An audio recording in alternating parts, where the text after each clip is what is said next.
बिस्मिल्लाहिर्रहमानिर्रहीम। मेरे पाकिस्तानियों, मैंने 1 साल पूरी एहतियात की और ना कभी किसी शादी पे गया, ना किसी रेस्टोरेंट में खाने पे गया, अपनी सोशल डिस्टेंस भी रखी और ज़्यादातर अब मैंने अपने मास्क पहना हुआ था, तो मैं बचा रहा।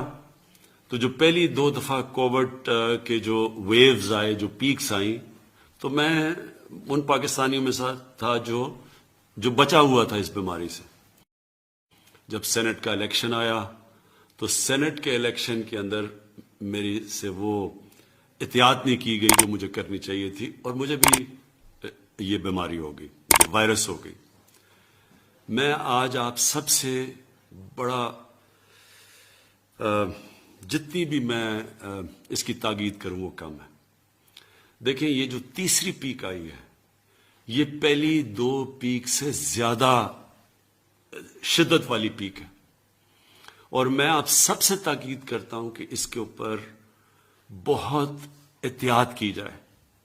सबसे पहले तो ये मास्क पहने।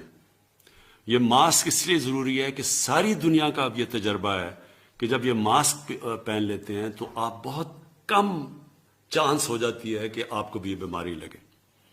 तो सबसे पहले तो ये करें। दूसरी चीज, क्योंकि हम बंद नहीं कर सकते अपना मुल्क, हम लॉकडाउन नहीं कर सकते, हमारे पास वो वसाइल नहीं है कि हम लोगों को बंद कर दें और फिर उनको खाना भी दें और हम उनका ध्यान भी रखें, बल्कि हमारे से बहुत अमीर तरीन मुल्कों के पास भी ये वसाइल नहीं है। तो इसलिए हम बंद तो कर नहीं सकते। असल तो ये हो कि हम मुल्क को बंद कर दें, लेकिन हम कम से कम ये कह सकते हैं कि जो SOPs हैं, मसलन ये जो आप मास्क पहनते हैं, इसके ऊपर आप पूरी कोशिश करें और दूसरों को भी कहें। क्योंकि मैं फिर से ये कह रहा हूं, मुझे खतरा ये है कि जो तीसरी पीक आ रही है कोरोना की, ये पहली 2 पीक से ज्यादा शिद्दत वाली पीक है और कोई पता नहीं है किधर जाती है। आगे हमारे अस्पताल भरे हुए हैं, लोग भरते जा रहे हैं अस्पतालों में।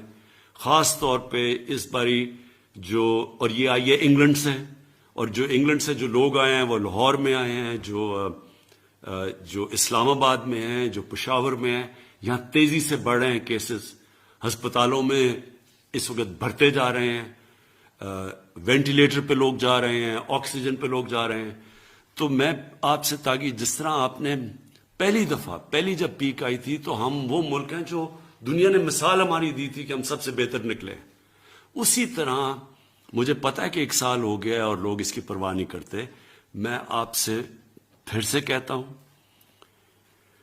खुदा ना खास्ता कि अगर ये जिस रेट पे ये जा रही है, ये फैलता गया, तो हमारे अस्पताल सारे भर जाने हैं लोगों के पास। जिस तरह जो वैक्सीन है कोरोना की, वो दुनिया में उसकी शॉर्टेज हो गई है। जो हमें दुनिया ने कहा था कि हमें मिलेगी, वो भी नहीं हमें मिल रही, क्योंकि जो मुल्क बनाते हैं उधर शॉर्टेज हो गई है। इसलिए बेहतर यह है कि हम अभी से SOPs के ऊपर फॉलो करें। कोई ऐसी जगह के ऊपर ना आ जाए, जिस तरह शादियां, जिस तरह रेस्टोरेंट्स, जिधर बड़ी तेजी से फैलता है, जिसको सुपर स्प्रेडर कहते हैं, वहां कोई भी ना जाए। हर चीज हम जिधर से हम अवॉइड कर सकते हैं, हम वो ना करें। हम अपनी बिजनेस नहीं बंद कर सकते, हम फैक्ट्रियां नहीं बंद कर सकते, लेकिन जो हम कर सकते हैं कि जिधर बंद जगहों के ऊपर पब्लिक प्लेसेस, उधर हमें इस वक्त नहीं जाना चाहिए। और मैं ये भी आखिर में कह दूं, क्योंकि मैं गुजर चुका हूं इससे, अल्लाह ने मेरे पे तो बड़ा करम किया है और मेरी बीवी पे बड़ा करम किया है, लेकिन मैं आपको ये बता दूं कि एक ऐसी बीमारी है, खुदा ना खास्ता कि ये अगर आपकी सीने में चली जाए, ये बड़ी खतरनाक बीमारी है। इसलिए मैं आपको कह रहा हूं कि इसके ऊपर पूरी एहतियात करें। शुक्रिया।